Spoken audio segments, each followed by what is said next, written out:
Welcome to Freedom's Foundation.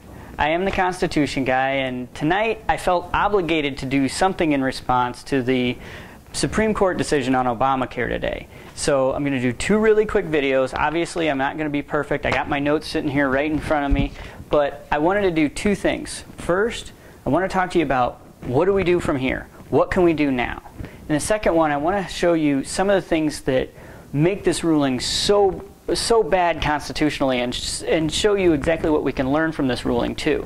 So we're going to do those things really quickly. The first thing I want to cover is the fact that this ruling had absolutely nothing to do with the Constitution or the principles it was founded on. This ruling was written by a man, John Roberts, who demonstrated clearly that he cares more about preserving the image of the Supreme Court than he does about preserving the integrity of the Constitution. It was completely ridiculous. Now, any rational person knows that the founders were trying to, that the founders would not have supported the idea of the federal government going in there and telling people, you have to buy health care. I mean, can you imagine that idea? Back in when the Constitution was written, the idea that these guys in the federal government could come all the way down here and force somebody, an individual in their own home, to buy health care. It's inconceivable.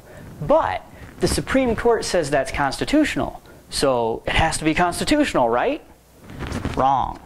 Most people are under the impression that the Supreme Court has the final say on what's constitutional and what isn't. But that's not true. Alexander Hamilton said, and I'm almost certain it was in the Federalist Papers, but again, very quick video. I'm going to paraphrase him, but Alexander Hamilton said that the ultimate deciders on what the Constitution really means are we the people. We get to decide what the Constitution means. And it's time for us to remind the people in Washington, D.C. that we're the ones in charge and we get to decide what the Constitution means. So how do we do that? Well, you need to get involved. You need to make sure that you're following your local school board so that you know what our schools are teaching to our kids. You need to make sure, and you need to do this today. You need to go find a campaign, whether it's your local representative for U.S. House, State House, whatever. Senate races, we need to take back the Senate. Presidential race, doesn't matter. Find a campaign, volunteer your time, do it until November. That has to happen.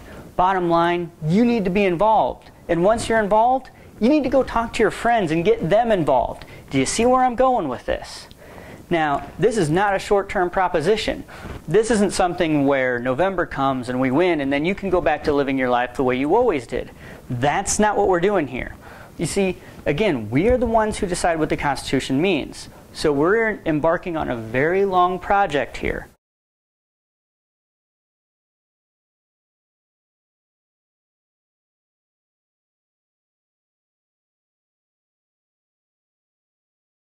What we need to do is get involved, win in 2012, win in November, right? Then we hold those people accountable and make sure that they're doing what we want them to do. Then we go and we win in 2014 and do the same thing. Re-rack it again, win in 2016, 2018. This is a 20, 30, 40-year proposition that we're embarking on. But we need to stay active and we need to stay vigilant. Now you might say, oh, that seems like a lot of work. Yeah, it is. But today, you saw what the alternative is. It's an out-of-control, tyrannical government that tries to get right into your house and tell you that you have to buy things, even if you're not doing anything. If you're completely inactive, they still think they have a right to tax you. This is what we have to stop. Not only that, but think about the fact that this is destroying your kids' future. So does it still seem like a lot of work? Because it shouldn't. It pales in comparison to the consequences of sitting on your couch and watching America's Got Talent or whatever it is that you want to do instead of getting off the couch and going and working on a campaign.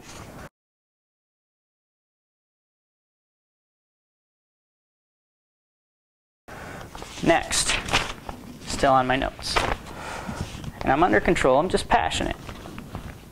Next, our politicians are destroying our liberty, and quickly. And if we don't stop it, you're going to see things during your lifetime that you could never even imagine.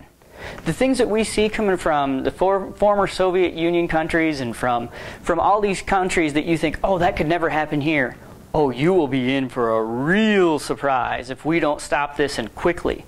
But if that plus what you've seen today, plus what you've seen over the last 3 years, plus what you've seen over the last 40 or 50 years, isn't enough to get you up off the couch and involved, please think about your kids. Think about the people that are 20 and younger now.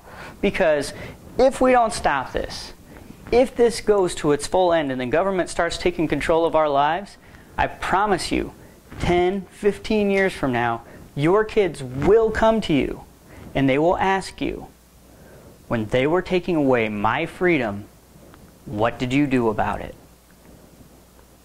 What do you want to be able to tell them when they ask you that?